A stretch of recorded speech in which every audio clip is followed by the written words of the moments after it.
ऐसे जंगल में कालू कौवा और बुरा कौवा दो भाई कौवे रहते थे। कालू कौवा अपनी पत्नी गोरी कौवी के साथ अलग घर में रहता था और छोटा भाई बुरा कौवा अपनी माँ के साथ ही रहता था।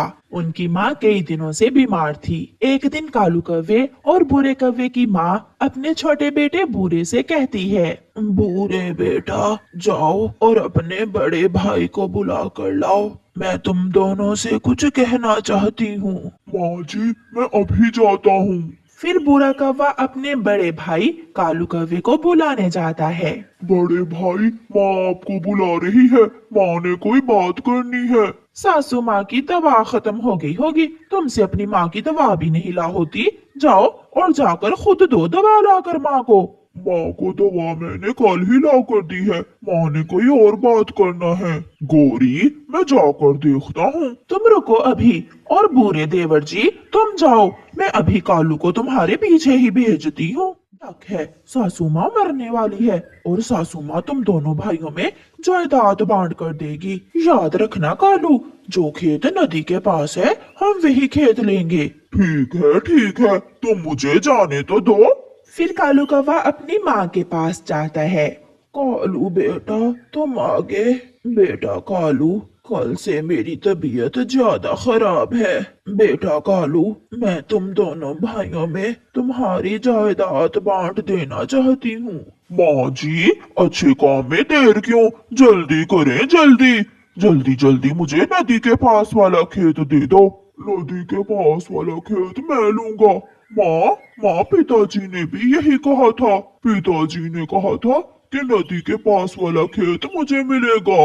बेटा तुम दोनों भाई वो खेत आधा आधा ले लेना, और ये घर बूरे का है। कालू, जिस घर में तुम रहते हो वो घर है। बूरे यार, माँ तो मर गई, चलो हम जाकर अपने अपने खेत में निशान लगा लेते हैं। फिर कालू कौवा और बुरा कौवा अपने खेत में जाकर उसे बांट लेते हैं। ऐसे ही कुछ दिन गुजर जाते हैं। गोरी कौवी अपने पति कालू कौवे से कहती है, कालू जी तुम जाकर बूरे से पूछो कि वो अपने खेत में क्या लगा रहा है, जो वो लगाएगा हम भी वही फसल उगा लेंगे। गोरी, मैंने बूरे से पूछा था, कल बूरा अपने खेत में प्याज की फसल उगा रहा है। तो फिर कल हम भी अपने खेत में प्याज की फसल उगा लेते हैं। फिर दूसरे दिन गोरी और कालू अपने खेत में प्याज की फसल उगाते हैं। कालू कौवे का भाई बुरा भी अपने खेत में मेहनत से काम करता था।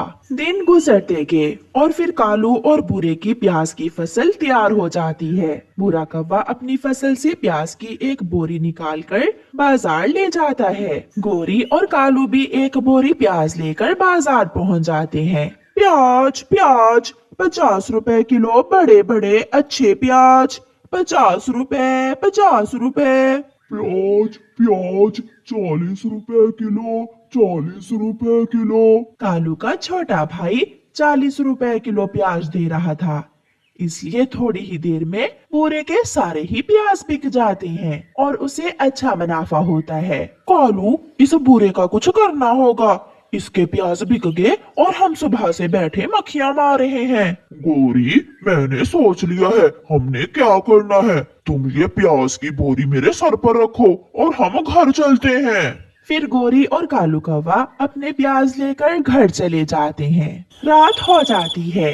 कालू जी, क्या सोचा है तुमने? गोरी, हम ऐसा करते हैं कि छोटे भाई बूरे के प्याज और अपने खेत से सारे ही प्याज निकाल लेते हैं। और सुबह नाटक करेंगे कि प्याज कोई चोरी करके ले गया है ना? ऐसा ही सोचा है ना तुमने?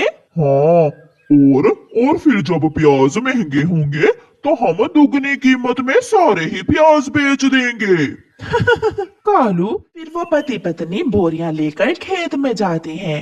गोरी, तुम बूरे के खेत से प्याज निकालो और मैं हमारे खेत से प्याज निकालता हूँ। जल्दी करना कालू जी, कहीं बुरा हमें देख ना ले।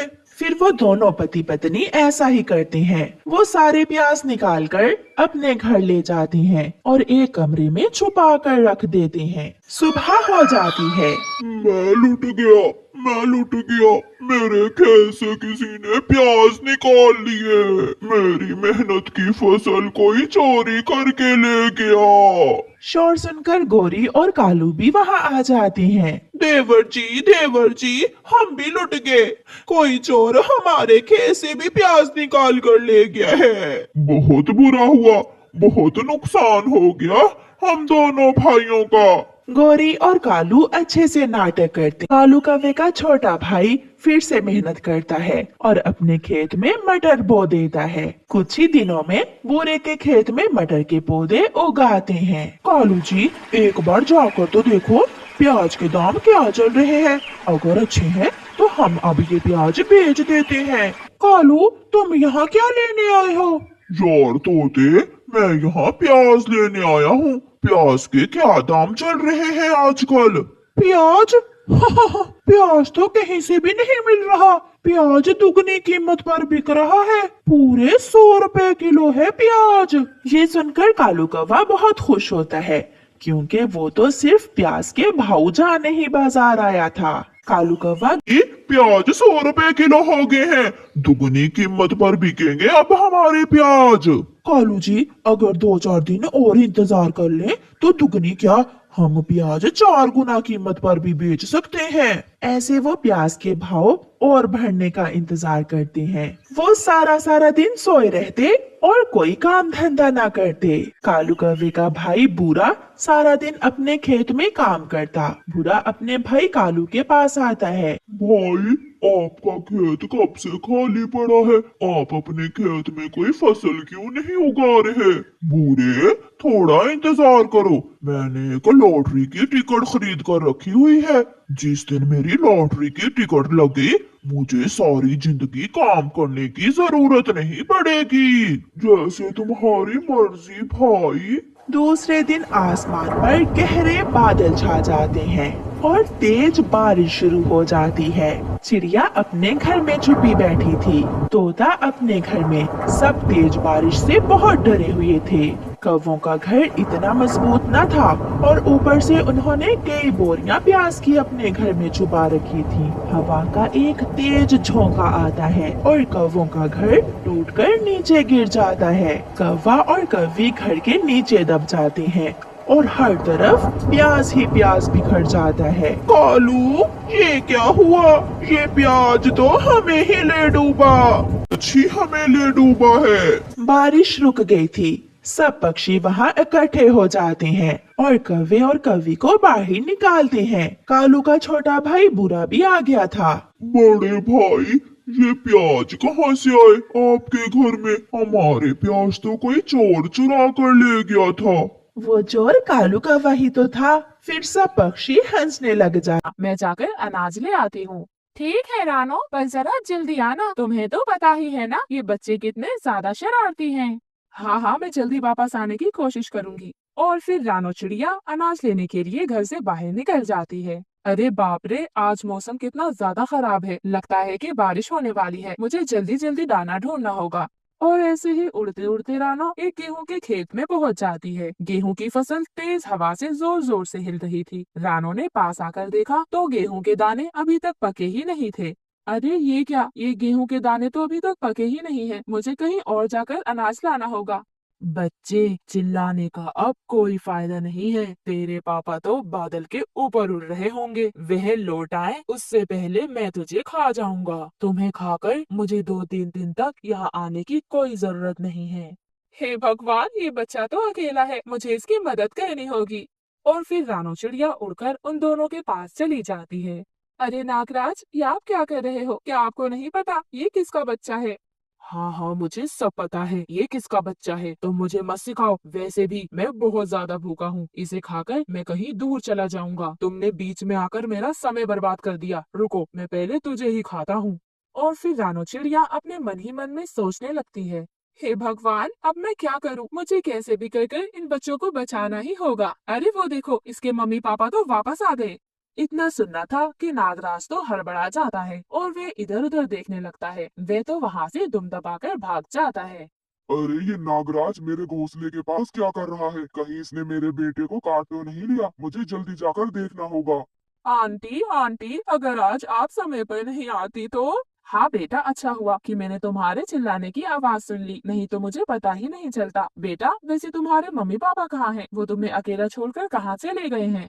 आंटी जी, मेरी माँ नहीं है, मेरे पापा ने मुझे बचपन से संभाला है। मैं छोटा हूँ इसलिए उड़ नहीं सकता, इस वजह से मेरे पापा ही मेरे लिए खाना लेने बाहर गए हैं। वो आते ही होंगे। आंटी जी, मुझे बहुत डर लग रहा है, अगर वो नागराज वापस आ गया तो। अरे तुम डरो मत बेटा, अब तुम्हारे पापा जब तक वापस नहीं आ जाते मैं तुम्हारे पास ही रहूंगी। वहीं दूसरी तरफ हरियाली तो रानो चिड़िया का बेसब्री से इंतजार कर रही थी। अरे अरे, ये रानो भी ना, इतनी देर हो गई परंतु अभी तक नहीं लौटी है। मम्मा मम्मा, वो आंटी कब आएंगी? मुझे तो भूख लग रही है। हाँ बेटा, जब बारिश कम हो जाएगी तो आपकी रानो आंटी अनाज लेकर जल्दी वापस आ जाएंगी। पापा, आपको पता है क्या हुआ? और फिर मोंटू सारी घटना अपने पापा को बता देता है। तुम्हारा बहुत बहुत शुक्रिया चिड़िया, तुमने मेरे बच्चे की जान बचाई। अगर आज इसे कुछ हो जाता तो मैं इसकी माँ को अपना मुंह दिखाने लायक नहीं रहता। तुम्हारा ये एहसान मैं जिंदगी भर नहीं भूलूंगा। कोई बात नहीं चील भाई, अच्छा अब मैं चलती हूँ, मेरे बच्चे घर पर मेरा इंतजार कर रहे होंगे। परंतु तुम यहाँ क्यों आई थी? तुम्हें नहीं पता ये चीलों का इलाका है, तुम्हारी जान को यहाँ पर खतरा है। वो मैं अनाज की तलाश में भटकती हुई यहाँ पर आ गई थी। यहाँ पर आई तो बारिश की वजह से मैं यहीं पर रुक गई, तभी मुझे मोंटू के चिल्लाने की आवाज सुनाई दी। परंतु अब मुझे लगता है कि मुझे खाली पर ही घर वापस लौटना होगा। मैंने भी इमरजेंसी के लिए कुछ अनाज बचा कर रखा हुआ था, एक काम करो वो तुम ले जाओ। आपका बहुत बहुत शुक्रिया। रानो रुको, मैं तुम्हें चीलों के इलाके से बाहर छोड़ देता हूँ। रानो, अब तुम यहाँ से जा सकती हो, यहाँ से चीलों का इलाका खत्म हो जाता है और जब भी तुम्हें मेरी जरूरत पड़े मुझे याद कर लेना। जी चील भाई, आपका बहुत बहुत शुक्रिया, अब मैं चलती हूँ।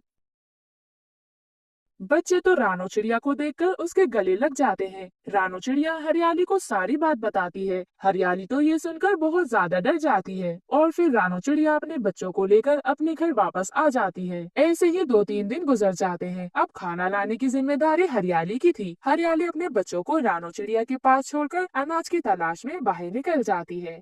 आंटी, मेरा होमवर्क पूरा हो गया है, क्या अब मैं बाहर खेलने के लिए जाऊँ? हाँ ठीक है बच्चों, परंतु ज्यादा दूर नहीं जाना, यही पेड़ के नीचे ही खेलना, तब तक मैं खाना बना लेती हूँ। नहीं कुक्कू, हम कोई दूसरा खेल खेलते हैं। अरे कौन सा दूसरा खेल? देखो ना, आज मौसम कितना ज्यादा साफ है, क्यों ना हम उड़ने की रेस लगाएं, इससे हमारी उड़ने की प्रैक्टिस भी हो जाएगी। नहीं बाबा नहीं, अगर माँ को पता चला ना तो बहुत ज्यादा डांट पड़ेगी। परंतु मिठू तो कैसे भी कर कुक्कू को समझा लेता है और वो दोनों उड़ते हुए दूर निकल जाते हैं। अरे मिठू रुको रुको, मिठू तुम बहुत आगे जा रहे हो, मिठू रुक जाओ। परंतु मिठू तो उड़ते उड़ते चीलों के इलाके में आ जाता है। वो अचानक से एक पेड़ से टकरा जाता है और झाड़ियों में गिर जाता है। मिठू तो बेहोश हो जाता है। वहीं दूसरी तरफ कुक्कू मिठू को हर जगह ढूंढ रहा था, परंतु मिठू उसे कहीं भी नहीं मिलता। वह निराश घर वापस लौट आता है। अरे कुक्कू बेटा, क्या हो गया? आप ऐसे क्यों रो रहे हैं? और मिठू कहाँ है? माँ, वो हम उड़ने की प्रैक्टिस कर रहे थे और वो चीलों के इलाके में चला गया, मैंने उसे बहुत ढूंढा माँ। चलो जल्दी चलो, हमें उसे ढूंढना होगा। इधर मोंटू के पापा शिकार को ढूंढते हुए जंगल में ऊपर उड़ रहे थे। तभी उसकी तेज नजर मिठू को झाड़ियों में पड़ा हुआ देख लेती है। वह उसके पास जाता है। अरे वाह, आज तो मोंटू पेट भर कर खाना खाएगा। अरे परंतु ये क्या, इसका तो एक पेड़ टूट गया है। एक काम करता हूँ, मैं इसे लेकर जाता हूँ। हरियाली तोती अनाज लेकर घर वापस ही आ रही थी कि तभी उसे रानो चिड़िया नजर आती है। रानो चिड़िया फिर हरियाली को सारी बात बताती है। अरे नहीं नहीं कुकू, मेरा बेटा कहाँ है? रानो, मेरा बेटा कहाँ चला गया? हरियाली बहन जल्दी चलो, चील के इलाके की तरफ जाते हैं। और फिर वह लोग चील के इलाके की तरफ चले जाते हैं। और चिड़िया, तुम यहाँ क्या कर रही हो? चील भाई, ये मेरी सहेली हरियाली का बेटा है, थोड़ा शरारती है, आप इसे जाने दो। रानो, ये तुम्हारे दोस्त का बेटा है। ये तो मुझे बेहोशी की हालत में पेड़ के नीचे मिला था। आप इसे अपने साथ ले जा सकती हो। रानो चिड़िया चील का शुक्रिया अदा कर वापस घर आ जाती है। हरियाली तो फौरन अपने बेटे को अपने गले से लगा लेती है। रानो, तुम्हारे अच्छे कर्मों के कारण आज हमारे बच्चे की जान बच गई, आज हमारे बच्चे जिंदा हैं। बंटी भैया, इस लकड़ी को तरबूज के अंदर फंसाकर खड़ा कर दो। ठीक है, मैं करता हूँ। ये कहकर उसने वो लकड़ी तरबूज के खोल के अंदर फंसा दी। फिर कबूतर ने उस धागे को लकड़ी में बांध दिया। ऐसा करने से उनके लिए एक नाव तैयार हो गई।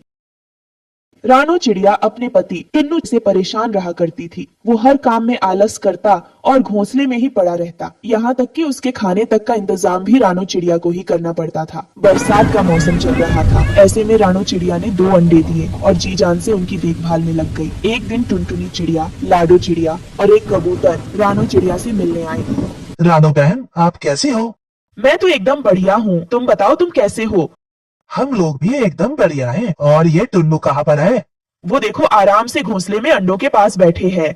रानो चिड़िया, हम लोग काफी दिनों के बाद मिले हैं और मौसम भी बहुत अच्छा है। क्यों ना कहीं घूमने चले? हाँ, ये अच्छा आइडिया है। ये कहकर रानो ने टुन्नू से कहा, सुनो आप भी साथ आ रहे हैं ना? अरे मैं आकर क्या करूँगा, बेफालतू में तुम लोग थकने जा रहे हो। मुझे आपसे यही उम्मीद थी, कहीं घूमने जाना भी आपको थकने के बराबर ही लगता है। ठीक है, आप यहीं बैठे अंडों का ध्यान रखना, हम होकर आते हैं। ये कहकर रानो उन सभी के साथ सैर को चली गई। वो काफी देर तक जंगल में घूमते बातें करते रहे और इस तरह रानो चिड़िया को बहुत अच्छा लगा। फिर वो एक तालाब के पास जाकर रुक गए। चलो सब लोग तैरते हैं और मजे करते हैं। लेकिन हमें तो तैरना नहीं आता, हम किस तरह मजे करेंगे भला? ये सुनकर सबका मन भी तालाब में उतरने का मन किया और वो आपस में कुछ सोचने लगे। तभी रानो चिड़िया की नजर एक पेड़ पर पड़ी जिसके नीचे एक बंदर बैठा हुआ तरबूज खा रहा था। वो तरबूज खाकर वहाँ से चला गया। रानो चिड़िया को तरबूज का खोल देखकर एक आइडिया आया और उसने बाकी सबको बताया। फिर वो उस तरबूज के खोल को खिसका खिसका कर तालाब के किनारे तक लाए। कबूतर कहीं से एक छोटी सी लकड़ी उठा लाया और लाडो चिड़िया एक धागा उठा लाई। बंटी भैया, इस लकड़ी को तरबूज के अंदर फंसाकर खड़ा कर दो। ठीक है, मैं करता हूँ। ये कहकर उसने वो लकड़ी तरबूज के खोल के अंदर फंसा दी। फिर लाडो ने उस धागे को लकड़ी में बांध दिया। ऐसा करने से उनके लिए एक नाव तैयार हो गई। फिर उन्होंने उस नाव को खिसकाकर तालाब में डाला और उसमें बैठकर चल दिए और उन लोगों ने खूब मजे किए। फिर शाम होते होते वो किनारे वापस आने लगे। बहुत मजा आया नाव की सवारी करके। वैसे अब इस नाव का क्या करना है? क्या इसको यहीं छोड़ दें?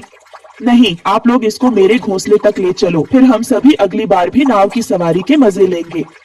रानो चिड़िया की बात सुनकर सभी ने मंजूरी जताई और उसको रानो के घोंसले वाले पेड़ तक ले गए। इस तरह रानो चिड़िया काफी थक गई थी।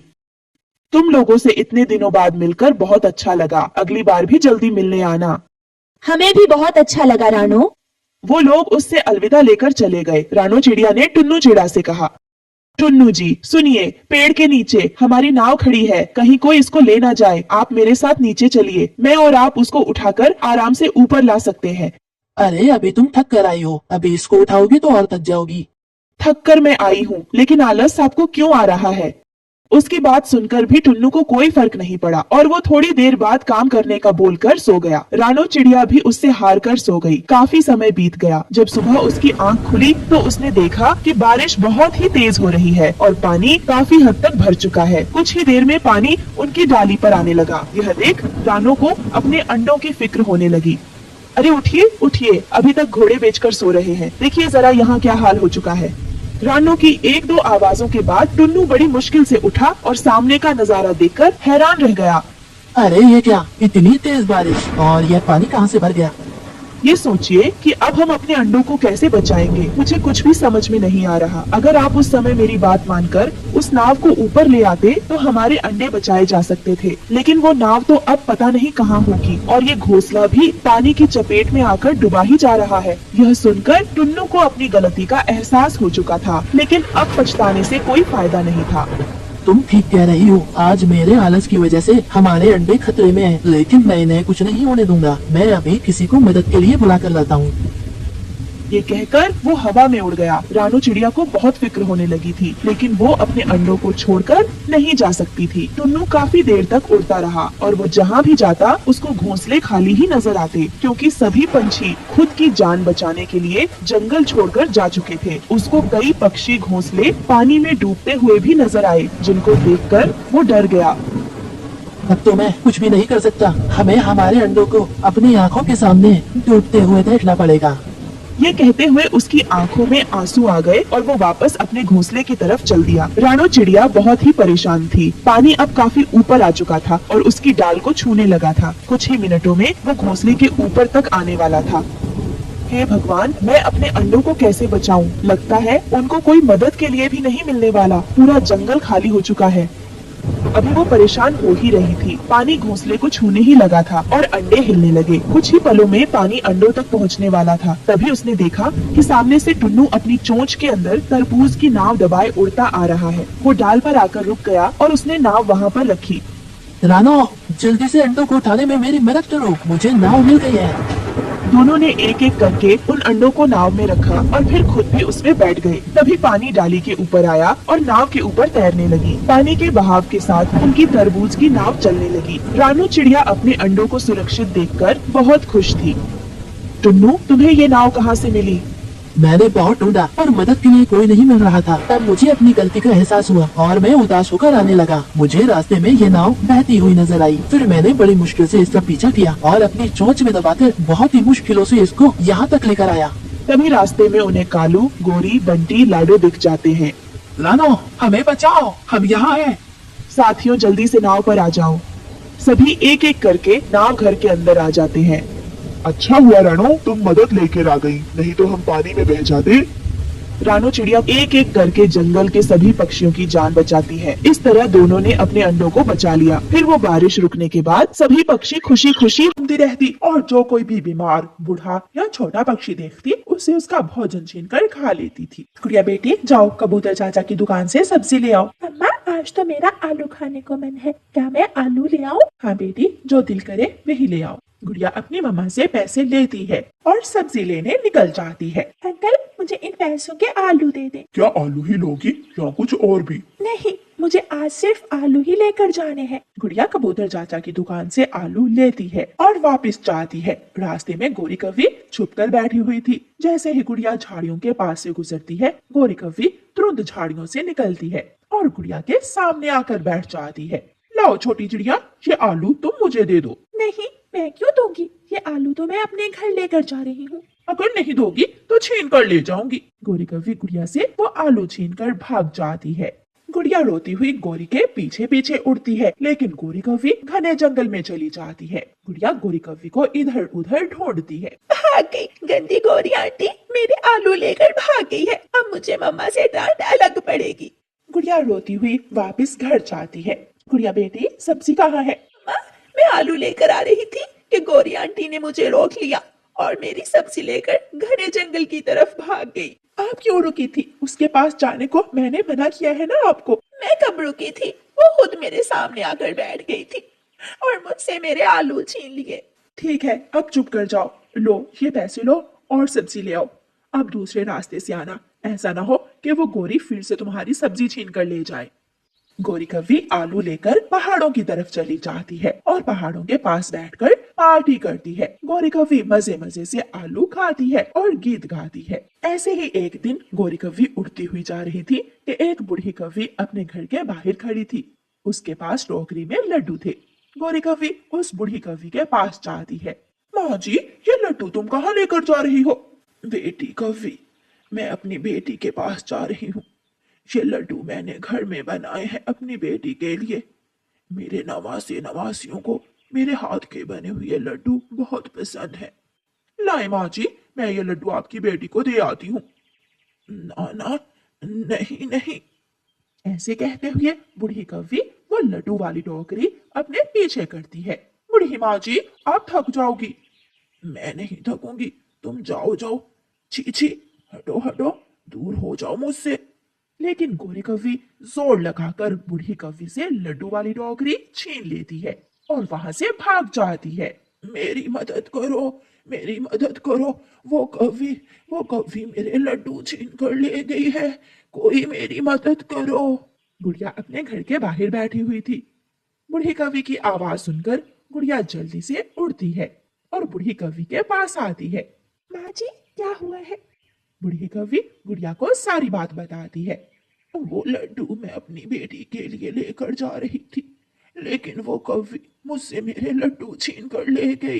माँ जी, वो गंदी कव्वी आंटी बहुत बुरी है, लेकिन अब मैं उसे छोड़ने वाली नहीं हूँ। उसे सजा जरूर मिलेगी।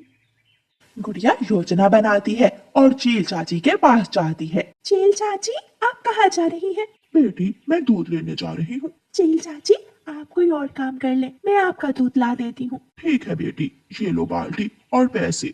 गुड़िया चील चाची से पैसे और बाल्टी लेकर चली जाती है। गुड़िया जानती थी कि गोरी कवि उसे देखकर उसे दूध जरूर छीने, इसलिए गुड़िया तोते चाचा की दुकान से दूध लेकर उस रास्ते से गुजरती है जिस रास्ते पर गौरी कवि बैठी हुई थी। अरे अरे छोटी चिड़िया, इस बाल्टी में क्या है? इसमें दूध, लेकिन मुझे जाने दे, मुझे जाना है। लो, ये दूध मुझे दे दो। मैं नहीं दूंगी। गौरी कवि आगे बढ़ती है और गुड़िया से दूध की बाल्टी छीन लेती है और गुड़िया के सामने बैठकर दूध पीने लगती है। जब गौरी कवि सारा दूध पी लेती है तो गुड़िया गौरी से कहती है, ये दूध चील चाची का था, उसने मुझे भेजा था दूध लेने। मैं अभी जाकर चील चाची को बताती हूँ। ये सुनकर गौरी कवि के तो होश ही उड़ जाते हैं। क्या? गुड़िया गुड़िया प्लीज ऐसा मत करना, वरना वरना चील चाची तो मुझे जान से मार देगी। यह जल्दी से जाती है और चील चाची के पास जाकर रोने लग जाती है। चील चाची, उस गंदी कवि ने मुझसे आपका दूध छीन कर पी लिया। उस कवि की इतनी हिम्मत कि वो मेरा दूध छीन ले? मैं अभी जाकर पूछती हूँ उससे। चील गुस्से में लाठी उठाकर गोरी के पीछे जाती है। गोरी कवि पेड़ के पीछे छुपी हुई थी। चील चाची गोरी को देख लेती है और मार मार कर उसे उल्लू बना देती है। गुड़िया, ये सब तुम्हारी वजह से हुआ है। गोरी आंटी, मिलकर के मेरी सब्जी मत छीना, वरना अगली बार फिर से मार पड़ेगी। ऐसे कहते हुए गुड़िया वहाँ से भाग जाती है। सुंदरी कवि उस जंगल में नई नई आई थी। जंगल के एक कोने में नदी के पास उसने अपना घोंसला बना लिया था। लंबे लंबे बाल, सुंदर सुंदर आंखें। इस जंगल में मुझ जैसा हसीन कोई नहीं होगा। जाकर जंगल घूम कर देखती हूँ। ऐसा सोचते हुए सुंदरी कवि जंगल घूमने चली जाती है। हेलो हरे मिट्ठू तोते, कैसे हो? जाते हुए सुंदरी मिट्ठू तोते से ऐसा कहती है। थोड़ी दूर सुंदरी कवि को एक पेड़ पर गौरी कवि बैठी हुई दिख जाती है। सुंदरी कवि गौरी कवि के पास जाती है। मैं सागर वाले जंगल से आई हूँ। मेरे बाल कैसे हैं? कुछ खास नहीं, बस थोड़े लंबे जरूर हैं। मेरे भी बाल ऐसे ही लंबे लंबे थे, मगर मैंने काट दिए। मुझे पसंद नहीं है लंबे बाल। 3 आम के पेड़, 2 अमरूद के और एक बड़ा सा घर और 2 सोने के हार भी हैं मेरे पास। ये सुनकर गौरी की दिलचस्पी बढ़ती है। अच्छा, ये सब है आपके पास? फिर तो आप बहुत अमीर कवि हो। क्या शादी कर ली है आपने? नहीं, अभी तक तो नहीं की, मगर मैं किसी कौवे की खोज में हूँ। जो मुझसे शादी करेगा, मैं अपना सब कुछ उस कौवे को दूंगी। गौरी सोच में पड़ जाती है। और सोने के हार भी? तो और क्या, सोने के हार बेचकर मेरा पति कोई व्यापार कर लेगा। एक कौवा है मेरी नजर में, अगर तुम कहो तो मैं बात करूँ उससे। क्यों नहीं, मैं कल आपको इसी पेड़ पर मिलूंगी। आप उस कौवे को यहाँ ले आना। मैं मिलना चाहती हूँ शादी से पहले उस कौवे से। सुंदरी वहाँ से चली जाती है और गौरी कवि घर भागती है। गौरी का पति कालू कौवा घर में सोया हुआ था। कालू जी, उठो उठो। कालू, हर समय सोए ही रहते हो। अभी अभी तो मैं सोया था। कालू, एक काम करोगे मेरे कहने पर? काम? कौन सा काम? बताओ। मेरे सुंदर पति, तुम्हें दूसरी शादी करना होगी। ये सुनकर कालू तो हैरान हो जाता है। दूसरी शादी? ये तुम क्या कह रही हो गौरी? तुम्हारा दिमाग तो खराब नहीं हो गया? तुम्हारा पेट तो मुझसे भरा नहीं जाता, मैं उसका कैसे भरूंगा? वो बहुत अमीर कवि है। प्लीज कालू जी, अगर तुम मुझसे शादी कर लो तो मुझे 2-2 सोने के हार मिल सकते हैं। सोच लो, फिर बाद में मुझे बुरा भला ना कहना। मैंने सोच समझ कर फैसला किया है। फिर दूसरे दिन गौरी कवि अपने पति कालू कवि को साथ लेकर सुंदरी कवि के पास उसी पेड़ पर जाती है। सहेली, क्या ये है वो कौवा? हाँ, ये वही कौवा है जिससे मैंने तुम्हारी शादी की बात की है। ये तो बुढ़ा कौवा है, मगर चलेगा। मैं करूंगी शादी। इसी बुढ़े कौवे से करूंगी मैं शादी। ये सुनकर कालू तो खुशी से उछलने लगता है। अभी मेरी उम्र 80 साल ही तो है, मैं बुढ़ा नहीं हूँ। बात याद है ना सुंदरी, वो सोने के हार वाली? हाँ, मुझे सब याद है। फिर गौरी कवि अपने हाथों से ही अपने पति की दूसरी शादी कर देती है। सुंदरी, चले? मगर कहाँ? तुम्हारे बड़े घर में। नहीं, अभी नहीं, अभी 2-4 दिन मैं अपने पति के घर में ही रहूंगी। ऐसे जमाने वाले बातें करेंगे। पति जी, चले? फिर कालू सुंदरी कवि को लेकर अपने घर चला जाता है। थोड़ी देर बाद गौरी कवि भी पीछे ही आ जाती है। तुम यहाँ अब क्या करने आई हो? अब गौरी कैसे बताती कि वो तो कालू की पत्नी है। गौरी चुप थी। कालू बोलता है, ये मेरी नौकरानी है। छी छी, नौकरानी? काली कवि, तुमने पहले क्यों नहीं बताया कि तुम नौकरानी हो? मैं इतने गरीब कवि को अपनी सहेली नहीं बना सकती। तुम जाओ यहाँ से, भाग जाओ। जाती हो या मैं दो लगाऊं तुम्हारे? मालिक जी, थोड़ी देर बाहर आकर मेरी बात सुने। फिर कालू घर से बाहर जाता है। कालू, अब ऐसा ना हो कि तुम इस बांदरी को सच में अपनी पत्नी बना लो। इससे वो दो सोने के हार मंगवाओ और भगा दो इसे। मगर मुझे कल तक समय तो दो। ये सब तुम्हारी ही प्लानिंग है, इसमें मेरा कोई दोष नहीं है। गौरी चली जा